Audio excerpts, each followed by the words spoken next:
Hello friends. Ganesh தாலியை கலட்டுன்னு இழுக்கும் போது வந்துடுறாரு. நிலா அப்பான்னு சொல்லிட்டு எழில் கிட்ட போயிட்டாங்க. எனக்கு பயமா இருக்குன்னு எழில் கிட்ட சொல்றாங்க. ராமமூர்த்தி சொல்றாரு, நேத்துல இருந்து தேடிக்கிட்டு இருக்கோம், ஒரு தகவலும் இல்லையே. பாட்டி சொல்றாங்க போன் பண்ணி பாருன்னு. இனியா சொல்றா, நான் செலியன் அண்ணனுக்கு போன் பண்ணேன் எடுக்கல, எழில் அண்ணனுக்கும் போன் பண்ணேன் எடுக்கல அப்படின்னு சொல்றாங்க. கணேஷ் சொல்றாரு, நான் பேசிக்கிட்டு இருக்கேன் அமிர்தா, எங்க போறேன்னு அடிக்க போறாரு. அப்ப எழில் அடிக்காதுன்னு சொல்றாங்க. எழிலுக்கும் கணேஷுக்கும் சண்டை நடக்குது. சாமி போலீஸோட வந்து கணேச அரெஸ்ட் பண்ணிட்டு போறாங்க. மூர்த்தி சொல்றாரு, தப்பு நடந்து போச்சு, அதனால பாக்யாவை நீ திட்டிக்கிட்டு இருப்பியா அப்படின்னு ஈஸ்வரியும் கோபியும் பார்த்து கேக்குறாங்க. பாக்யா சொல்றாங்க, தேங்க்ஸ் சார், நீங்க இல்லாட்டி இவங்களை கண்டுபிடிச்சிருக்கவே முடியாதுன்னு பழனிசாமி சார் கிட்ட நன்றிய சொல்றாங்க. அமிர்தாவுக்கு ஆறுதல் சொல்றாங்க, நான் தான்மா காரணம், அதுக்கெல்லாம் நான் கூட்டிட்டு போகாம இருந்தா இந்த மாதிரிலாம் நடந்திருக்குமான்னு பாக்யா அமிர்தாவுக்கு ஆறுதல் சொல்றாங்க. ராமமூர்த்தி சொல்றாரு, பழனிசாமி சார் தான் செலியன் அமிர்தா விஷயத்துல உதவி செய்யறதா சொன்னாரு, பாக்யா கிட்டையும் எங்க கிட்டையும். கோபி சொல்றாரு, அவர்லாம் எதுக்கு இந்த விஷயத்துல தலையிடுறாரு சொல்றாங்க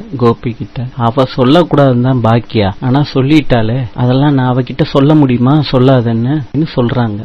கோபி சொல்றாரு, பாக்யாவை வீட்டை விட்டு துரத்தணும்னு. ராமமூர்த்தி சொல்றாரு, எதுக்கு பாக்யாவெல்லாம் வீட்டை விட்டு துரத்தணும்னு சொல்ற? அதுக்கு கோபி சொல்றாரு, அவ தேவையில்லாத காரியம்லாம் பண்ணி வச்சிருக்கா. சரி சொல்றாங்க, கோபி மறந்துட்டியா, இது பாக்யாவோட வீடுடா, வீட்டை விட்டு துரத்தணும்னா பாக்யா தான் நம்மள எல்லாரையும் துரத்தணும் சொல்றாங்க. இப்ப என்ன பிரச்சனை ஓடிக்கிட்டு இருக்கு, நீங்க எல்லாரும் என்ன பேசிக்கிட்டு இருக்கீங்க? ராமமூர்த்தி சொல்றாரு, அமிர்தாவும் நிலாவும் வீட்டுக்கு வரட்டும், பின்னாடி பேசிக்கலாம் அப்படின்னு சொல்றாரு. பாக்யா எழிலு வர்றாங்க. இனியா எப்படிக்கா இருக்கீங்கன்னு அமிர்தா கிட்ட கேக்குறான். எல்லாரும் உள்ள வாங்கன்னு இனியா சொல்றாங்க.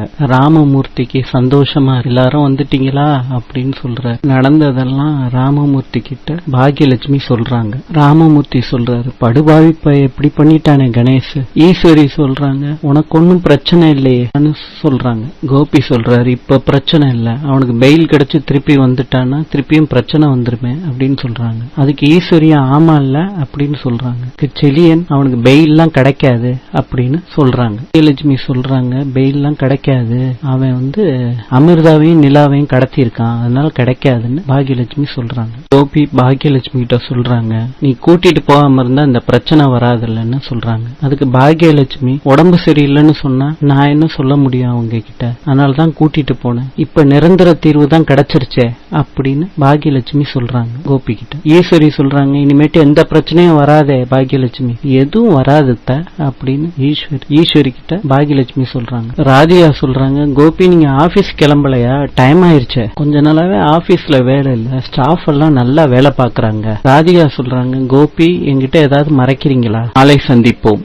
இன்று திருச்செந்தூர் ஸ்ரீ முருகன் தங்க வாகனத்தில் புறப்பாடு.